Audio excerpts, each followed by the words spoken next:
இன்றைக்கி நம்ம கிச்சனில் ஒரு சூப்பரான சூப் ரெசிபி தான். ரொம்ப ஹெல்த்தியான சூப்பும் கூடங்க.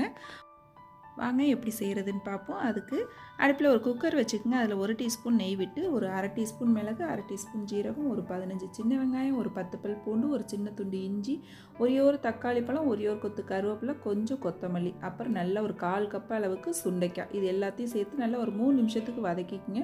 இதுலேயே இதுக்கு தேவையான அளவு உப்பு, 1/4 டீஸ்பூன் மஞ்சத்தூள் சேர்த்து நல்லா வதக்கி விட்டுட்டு, அதுக்கப்புறம் ஒரு சொம்பு அளவு தண்ணி ஊற்றி நல்லா குக்கர் மூடி போட்டு ஒரு 3 விசில் வச்சு எடுத்துக்கோங்க. நல்லா வெந்து வரணும். இப்போ பாருங்கள், நல்லா வெந்து வந்துருச்சு. இப்போ இதில் தண்ணிலாம் வடிச்சிட்டு நம்ம அந்த மசாலாவை மட்டும் எடுத்து மிக்சியில் சேர்த்து நல்லா நைஸாக அரைச்சி எடுத்துக்குவோம்.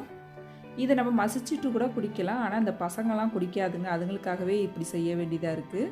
இது கூடவே தேவையான அளவு தண்ணி சேர்த்து இன்னும் கொஞ்சம் உப்பு சேர்த்து நல்லா ஒரு 5 நிமிஷத்துக்கு கொதிக்க வச்சோம்னா போதும். சூப்பரான ஹெல்த்தியான சூப் ரெடி.